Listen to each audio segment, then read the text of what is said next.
maestro.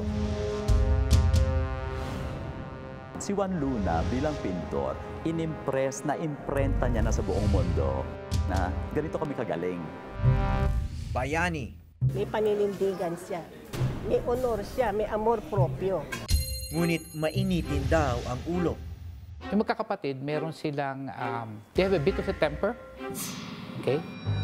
Nagalit si Juan at kinuha niya yung kanyang mga paintbrushes at, hinampas-hampas si Paz with all the paints. Hindi siya makapagtimpi. Si Juan Luna ang unang Indio na nagpatunay sa Europa na hindi mas mababang uri ng tao o mga sauvage ang ating mga ninuno. Ngunit ang imaheng kanyang binasa ay ang kanya ring binalikan upang makalusot sa parusa ng isang karumal-dumal na krimen.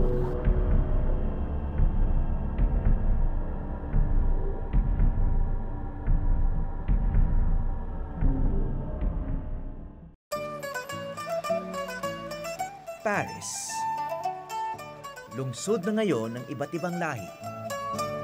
Ngunit noong panahon ni Rizal dito, bibihira pa ang mga hindi puti. Mas mababang uri ang tingin at trato sa kanila. Mga sauvage, ika nga. Ngunit dito pa rin nagsipunta ang ilan sa pinakamatitinik na Pilipino noong ika-19 na siglo. Nasa Paris kasi ang halos lahat ng pinapangarap ng mga binatang Pilipino. Mga oportunidad sumikat, mag-aral, mag-organisa, at maging mambabae.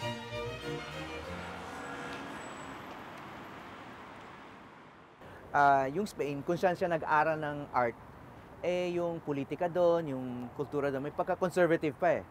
Tapos, nung nagpunta sila rito, kasama ni Rizal, tsaka yung kapatid niya si Antonio, biglang, wow, lumaki yung mundo nila. Pumunta sila dito for the chicks, ha? Okay. Mga girls, no? I mean, you can look. Is that a matter of historical record? I think so, yeah. Because Dalawang tanyag na Pilipinong artist ang nakasama ko sa Paris. Si Gaston Damag na halos 20 taon nang nakatira sa Paris.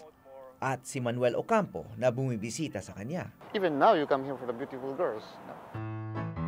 Maliban sa magaganda, marami sa kanila ang masasabi nating available. Noong panahon ng mga ilustrado rito, ang Paris ang itinuturing na sex capital of the world. Girls, when they come here, they become liberal, because of the atmosphere. They're more free. People don't care about you. You can do whatever you want. Land of opportunity. Accepted here as artists too. Like probably while in Spain, they're just seen as, Indios.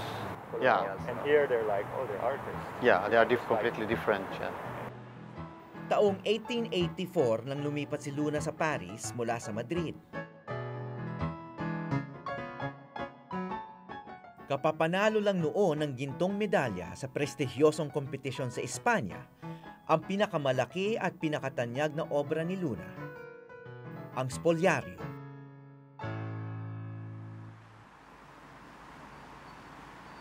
Ang hindi alam ng marami ay muli niyang isinabak sa Paris ang Spoliario, na isa pang premyadong kompetisyon. Itinanghal yun dito sa loob ng Grand Palais ng Société des Artistes Français at muling nagwagi si Luna.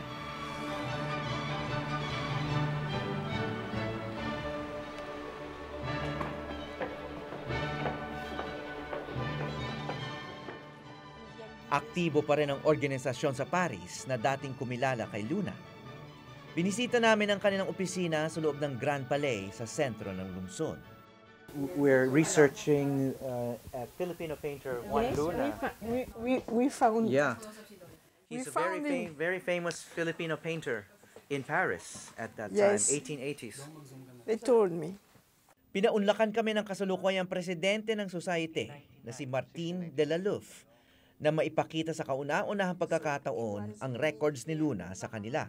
Yeah, Universal Exposition in Paris, and he was one of the artists, Yes. few artists that was chosen to show. Yes. Yeah. What year was Bâtiment this? spécial le long de la Seine 18. pour les C'est quelle année? Celui-là, 1886. So the first group show was Spoliarium. He got the third medal on 1886, and he got the bronze medal on 1889. So, how prestigious are these medals? Are they very important? This one is very important. It's one of the main events in France Yes, during that but time. our salon is very famous because we are main artists in it. I will show you. We have Delacroix, Ingres, Rodin, Mayol, and Bartholdi, as I said last day. Bartholdi, the sculptor of the Statue of la Liberté in New York, Yes, of Liberty in New York. during that time. So, in other words, if Juan Luna won a prize in this group show, he must have been very good. Yes, of course, Yeah, of course. Yes. Sa Paris, magbabago ang sining ni Juan Luna. Hindi na lang mga paksang mula sa kasaysayan ng kanyang ipininta, kundi ang mga napapansin niya sa lansangan. Tulad ng mga babaeng nakikita niya sa mga cafe kung saan sila tumatambay ni Rizal at iba pang kabarkada. Ito ang obrang The Parisian Life, kung saan kasama ni Luna si Rizal at si Dr. Ariston Bautista. Sunod sa Spoliarium, ito na ang pinakakilalang likha ni Luna. Naging laman ng balita ito noong taong 2002 matapos itong bilhin ng GSIS sa auction sa Hong Kong sa halagang 46 na milyong piso. Si Professor Eric Zerudo ng University of Santo Tomas ang isang eksperto nito sa National Museum. Anya, marami nang lumabas na pananaw ukol sa The Parisian Life. Parang ang kwento dyan ay ang babae ay nasa loob ng kapihan at mukhang nagpapapick up or kasi dahil yan ang sitwasyon ng Paris ng panahon na yan, ano? So prostitute itong babaeng to? Oo, doon sa unang interpretation, no, na pumipick up siya at unang-una may kainuman siya doon sa cafe. So may kasama siyang lalaki doon. May kasama siyang Oo, lalaki. na nag-iwan ng baso at damit. At ng damit, no? Kay Juan Luna, makikita mo rin na, wow, ang mga models ni Luna talaga magagandang babae din at mga babaeng, well, let's say, mabababa ang lipad, no? May isang mukha ng babae na umuulit-ulit sa mga likha ni Luna noong panahong ito. At hindi lang daw ito modelo sa buhay na maestro.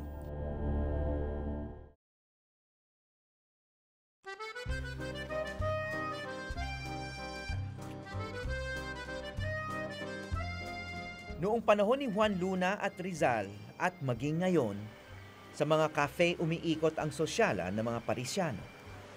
Wala nga kaming nakita ritong kahit isang mall.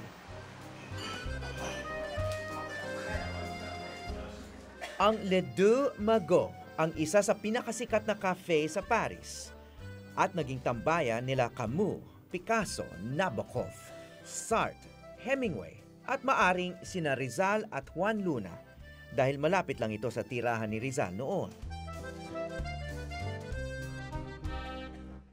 And I think This is Viennese.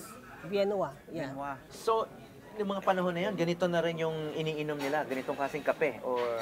Well, at that time, there was already this love for coffee. You know that... Ayon kay Maria Maganon, isang Pilipinang historiador sa Paris, malaking bahagi rin ng buhay ng mga ilustrado ang mga kafe. Because this is where you meet your friends, you meet your neighbors, you meet your colleagues, your fellow people in the same profession. And at one time, this is also where they would play chess.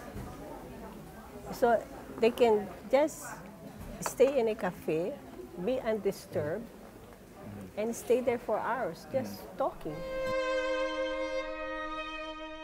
Sa cafe nga sa The Parisian Life, nandito ang mga magkakabarkadang sina Juan Luna, Rizal at Ariston Bautista na tila may interes sa babaeng mukhang may malalim na iniisip.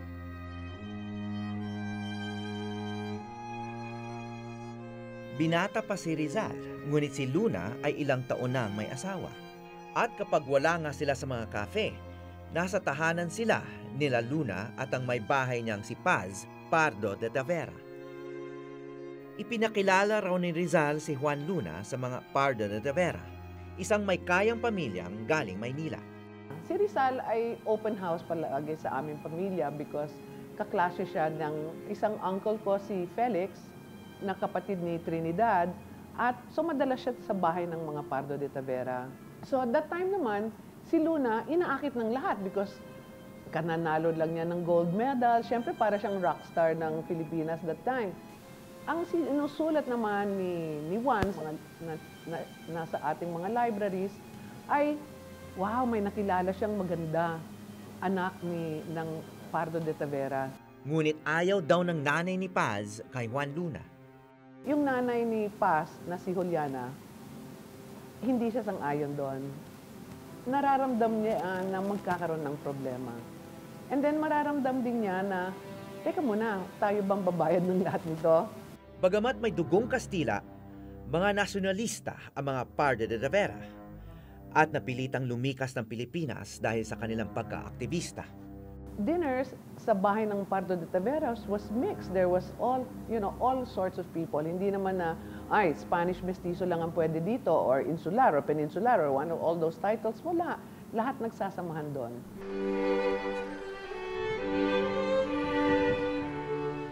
Hindi basta nagde-demolish ng lumang bahay o gusali sa Paris. Kaya nagpasya kaming hanapin ang dating tahanan ni Juan Luna at mga Pardo de Tavera sa tulong ni Dennis Manaay, kababayan nating matagal na sa Paris, at ang French anthropologist na si Bernard Pot, na sinusuri ang kasaysayan ng mga Pilipino sa lungsod.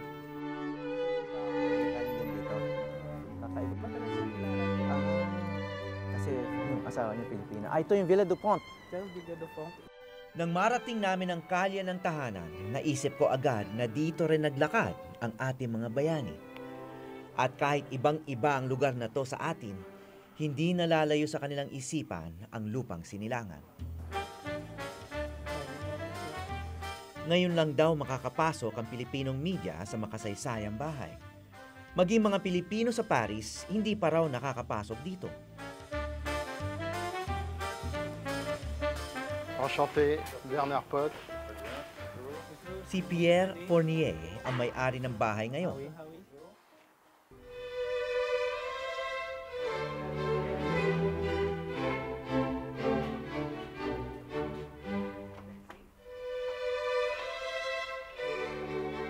Sa wakas, naganap din ang pangunahin naming misyon sa Paris. Ang matuklasan ang tahanan ni Juan Luna. Katibayan na nabuhay talaga ang mga bayani at hindi lang mga alamat.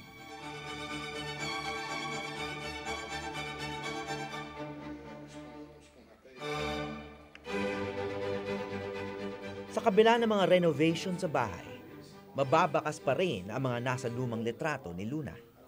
Where is this? Here? Here, in fact, you can see here, and the door was there. This set didn't exist at this time. Oh, and it's new. Oh, yes. And it was all the volume. Very big living room. Big volume. Yes. And Luna is here. Hindi lang ito tirahan ni Luna, kundi studio niya rin. May magandang litrato si Juan Luna na nakatayo dito mismo sa salang ito nung ito'y studio pa niya. Isang tinatawag na atelier dito sa Paris. At kaya rin niya siguro nagustuhan itong espasyong ito, itong bahay na to, dahil may malalaking bintana. Kaya hindi na kailangan ng ilaw ito sa araw dahil sagana ito sa araw pag nagpipinta siya. At may sapat na espasyo para sa mga modelo niya at mga subject na pinipinta niya. Kaya tinan mo itong litratong ito. Mataas ang kisame dito at punong-puno ng mga painting yung sala na to dati. Sa labas ng bahay, madalas mag-espada magkaibigang Rizal at Luna. Ito'y isang tradisyonal na libangan ng mga maginoo sa Europa. Mahusay, matalino, mayaman. Napatunay ni Juan Luna na ang Pilipino ay marangal at maabilidad na lahi at hindi mga sauvage. Dito sa tahanan ni Luna nakilala at niligawan ni Rizal si Nelly Bustet, isa ring mistisang Pinay na napusuan din ang nakababatang kapatid ni Juan na si Antonio Luna.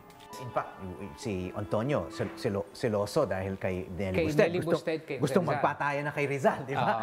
True. So umabot sa ganun. And of course, yung kay si Juan Luna, medyo notorious din sa pagkaseloso niya. Yes.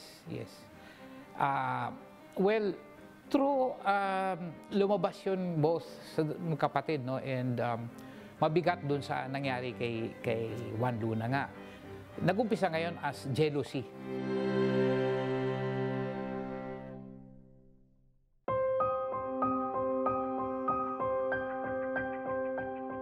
Hindi naging madali ang buhay ni Paz bilang asawa ni Juan Luna. Gusto na maghiwalay. Si Mara Pardo de Tavera ay apo sa tuhod ng kuya ni Paz, si T.H. Pardo de Tavera. Masinop niyang sinusuri ang kasaysayan ng kanyang pamilya. Sino ba nag-initiate ng divorce proceedings? Ang nagpipilit na hiwalayin sila was the mother, who was witness to all the awful things na nangyayari sa anak niya, sa bahay niya. Ano yung awful things na yun? Awful things like, okay, kasi meron na ngang makeup, no, sa Paris. So, si Paz bumili ng lipstick. Naglagay ng lipstick. Ay, nagalit nakasulat to sa case history, nagalit si Juan at kinuha niya yung kanyang mga paint brushes at, hinampas-hampas si Paz with all the paints. Bakit siya nagalit? Dahil sa lipstick? Because, bakit daw siya nagli-lipstick? Bakit siya nagpapaganda? Oo. So, nagselos? Nagsiselos na. Madalas daw pagkamalan na ito si Paz. Ngunit halata namang ibang babae ito ayon kay Mara. At kung ikukumpara sa mga litrato ni Paz.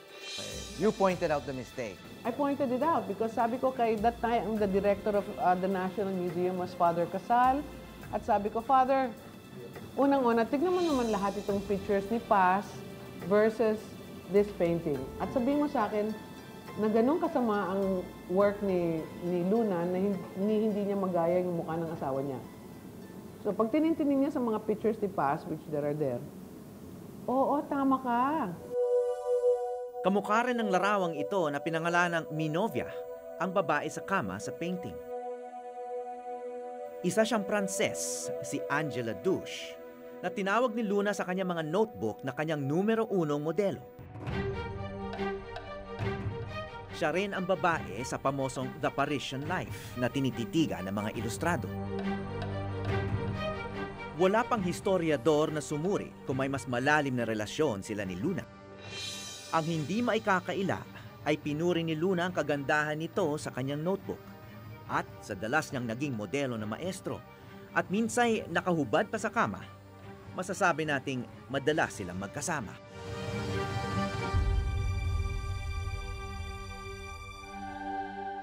May ibang babae man siya o wala, tumagal ang pagsasama ni Juan Luna at ni Paz. Nagkaroon sila ng 2 anak, ang panganay na si Andres at ang bunso, si Maria. Pero nang biglang mamatay ang bunso sa di mawaring sakit, nagsimula ang sisihan sa pagitan ng mag-asawa na nauwi sa isang trahedya. Hanggang ngayon, iba ang bersyon ng mga kamag-anak ni Luna.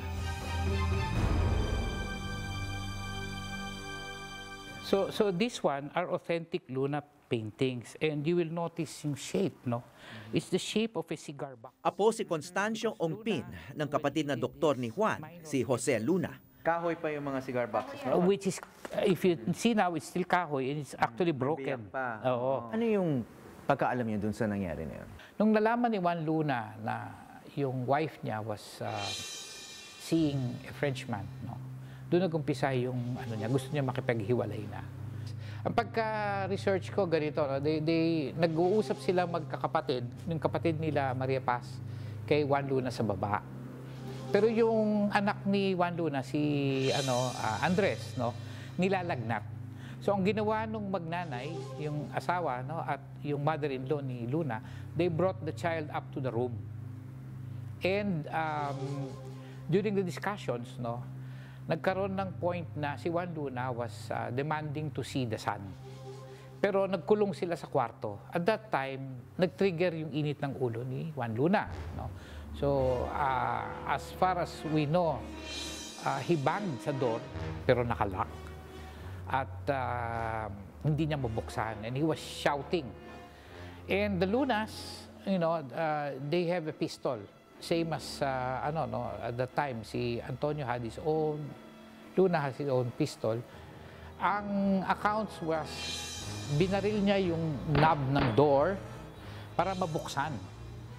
Not knowing that his wife and mother-in-law nasa kabilang side.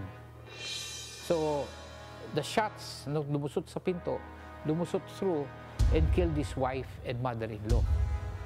Of course, police dumating, kinulong siya eh. Kinulong si Juan Luna sa France, sa Paris.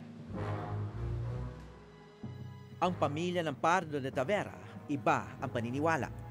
At para sa akin, yung version na yan, which I call the nationalist history point of view, is very biased. Unang-una, biased pati sa intelihensya ng tao. Bago napatay ang mag-ina, nabaril muna ang kuya ni Paz na si Felix na nasa baba ng bahay. Pero pag hit kay Felix, syempre nabaril siya. Siya yung una. Maririnig ng nanay yon, di ba? So yung first impulse ng nanay, I think what happened was, narinig niya yon, alam niya, anak niya yung papasok, binukas niya yung pinto.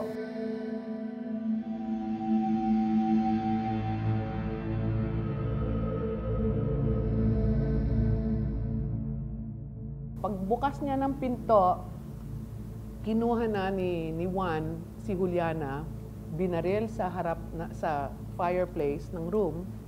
Tapos nandun pa sa window si Paz, nagsisigaw naghihingi ng tulong, at kinuha niya si Paz, dragged her, and all of that witnessed by the son.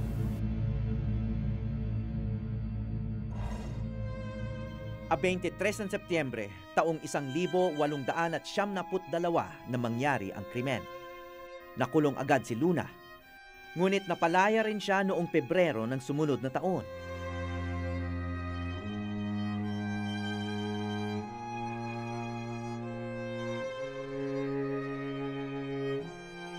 Wala pa siyang 6 na buwang nakapiit pagkatapos niyang patayin ng kanyang asawa at biyenan. Isa raw crime of passion na may mas magaang na parusa. At hindi lang yon ang depensa ng abogado ni Luna. Masinop na sinubaybayan ng mga diaryong Pranses ang kaso ni Luna sa korte. Iba't iba man ang kwento na naganap sa Villa Dupont. Tiyak na namatay si Paz at Juliana Pardo de Tavera sa kamay ni Juan Luna.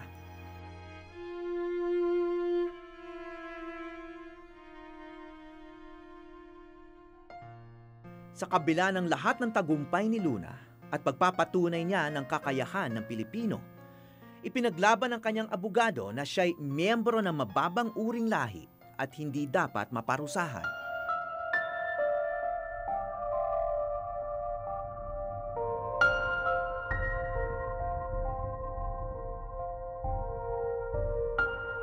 Sumang-ayon naman ang huwes. Sa huli, nakulusot nga si Juan Luna.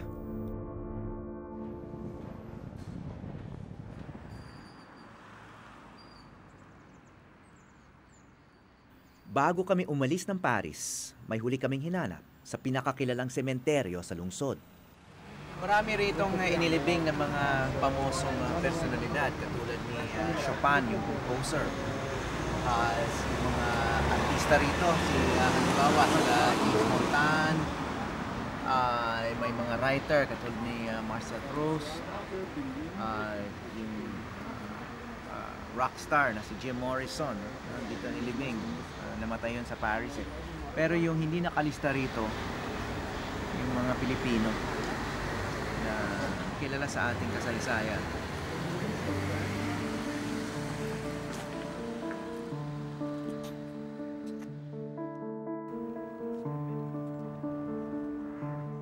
Hindi agad namin natumbukan ang aming hinahanap. At habang dumidilim, nagdududa na kami na nandito talaga sila.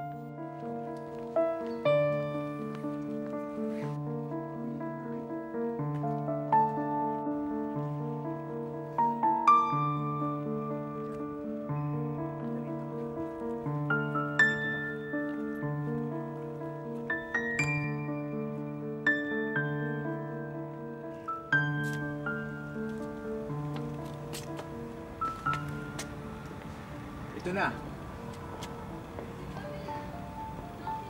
Padre de Tavera, Guericho. Yun yung apelyido ng nanay ni Paz. Si Juliana Guericho, Padre de Tavera. Ito yung family seal ng mga Padre de Tavera. At dito sila nakalibing. Ito ang huling hantungan ng asawa ni Juan Luna na si Paz at ng kanyang ina, si Juliana. Napansin naming agad na ang kanilang pwesto lang ang may makukulay na dekorasyon. Mga permanenteng bulaklak para sa hindi na dinadalaw ng mga kamag-anak. Nakalimutan na sila ng kasaysayan, habang ang salarin ay lalo pang pinupugay mahigit 100 taon nang nakaraan. I would say bayani siya. Ngayon, sabihin ganon, ipinatay naman niya yung asawa niya. Iba na yun. Personal buhay niya yun.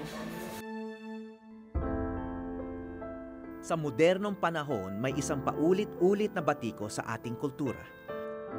Yung itinuturing sa wikang Ingles na impunity. Yung hindi napaparusahang krimen. Yung pagpapalusot. Hindi nga napanagot ang ating bayani. Sino nagbabayad ngayon? Mula sa Paris, France, ako po si Howie Severino at ito ang Eyewitness.